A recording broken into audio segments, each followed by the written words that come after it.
We're all familiar with the famous story in the Talmud of the prospective ger, convert to Judaism, who approaches Hillel the sage. And he says to him, "Teach me the whole Torah on one foot." And what does Hillel say famously? He shows him the verse in last week's Parsha, VeAahavta Lereicha Kamocha, Ani Hashem, love your neighbor as yourself. I am God. Whatever you don't want done to you, don't do to others.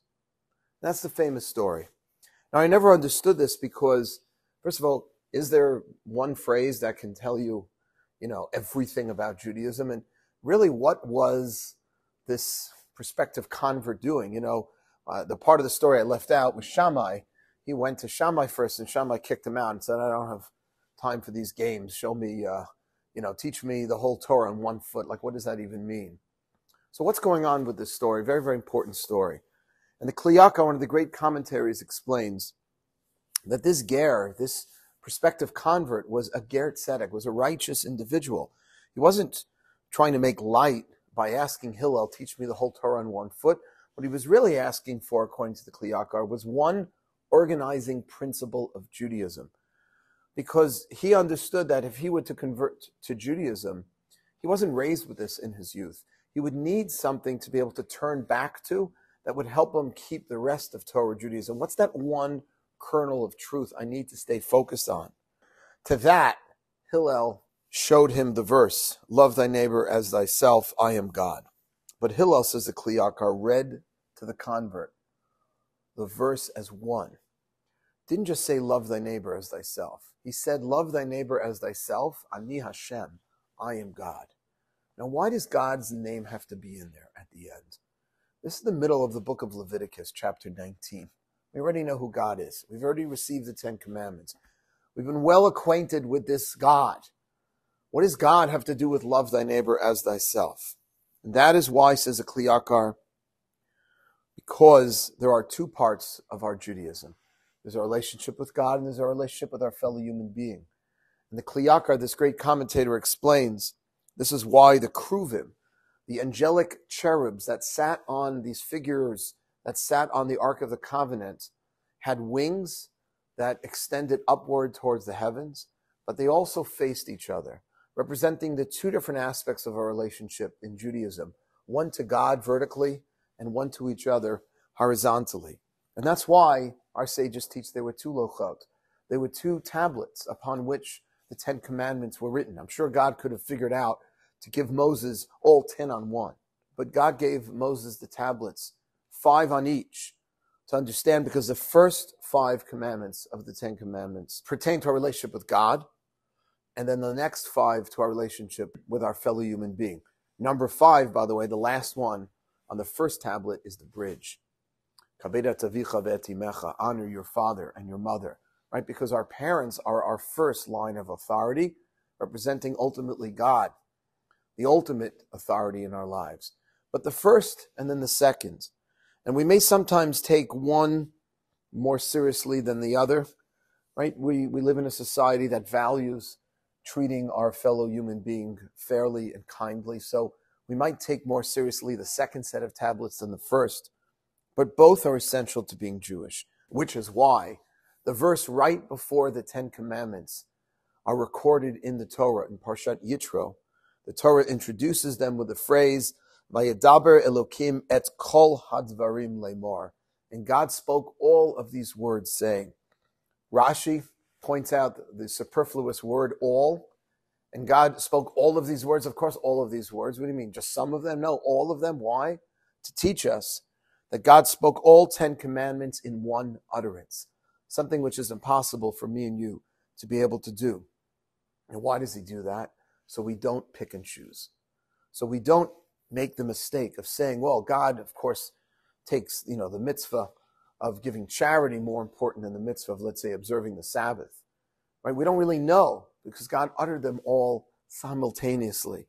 Rabbi Soloveitchik said it's to teach us that faith, represented by the first 5, and morality, represented by the latter 5, are intricately one and inseparable. And that's precisely because we believe what is the source for the way we treat each other.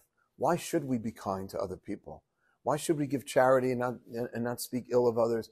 What is it about other people that makes us all worthy of special care and consideration? And that is, of course, what unites us all. And that is God. Being created in Hashem's image not only unites us, but it's ultimately what makes us worthy of each other's respect and consideration. See, if we lose the Ani Hashem, if we lose the I am God, then we're left to our subjective feelings. I'll like this guy, but not that guy because I like his opinion, I don't like his opinion. But I'm able to actually have a conversation with someone with whom I vehemently disagree, and I can still respect that person. Why? Not just because it's his or her opinion, it's because it's coming from a creation of God. Another individual who's created in the image of God just like I am.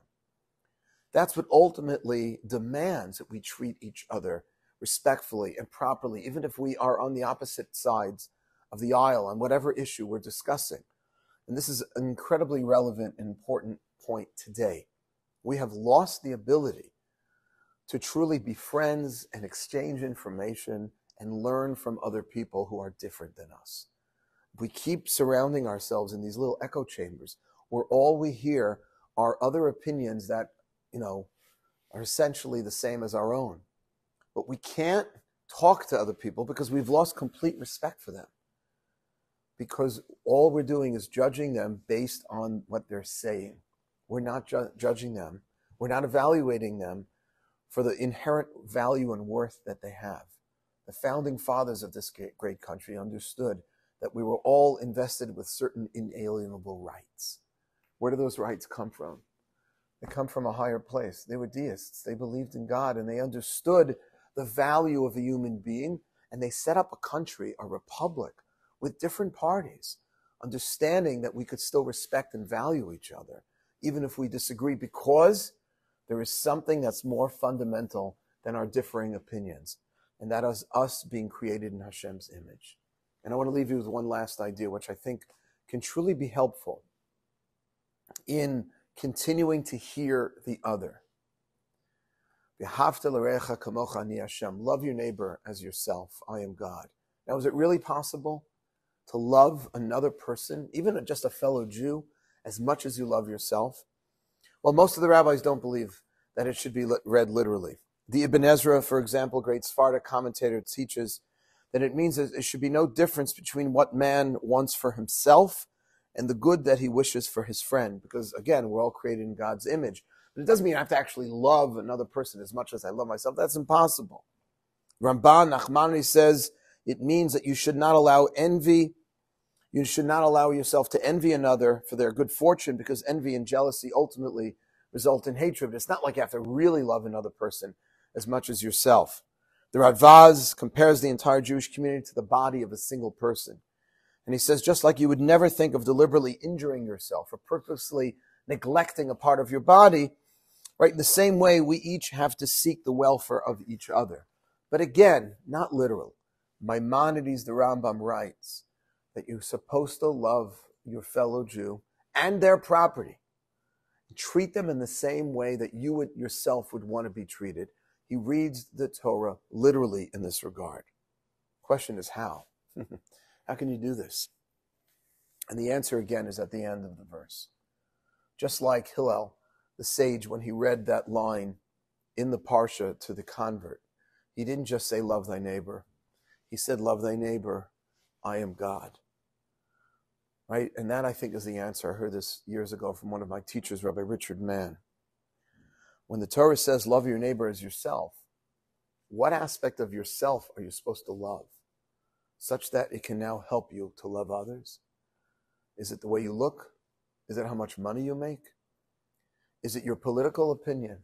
Because if that's what you love about yourself, then you're only going to be friends and you're only going to talk to people who are similar to you, who share the similar outlook that you have on life. But if the part of yourself that you've come to love is not the physical, it's the Ani Hashem, it's the godly aspect of who we are, then what is going to stop me from loving other people, even if I'm radically different than them, because they too possess the image of God? If we can cultivate the neshama, the soul within ourselves, and we could truly love the highest part of who we are, then there should be nothing to stop us from loving other people, even people with whom we disagree, because they too are created in the image of Hashem. And that is my blessing in these kinds of strange times that we have, is not just to sort of like a Band-Aid, just get out of yourself and listen to other people. No, it has to go deeper. Start loving the part of yourself that's godly, and you'll be able to hear opinions from other people, because you'll be focusing not only on what they're saying and the content of their words, but the fact that they are reflecting themselves the image of God. Thank you for listening.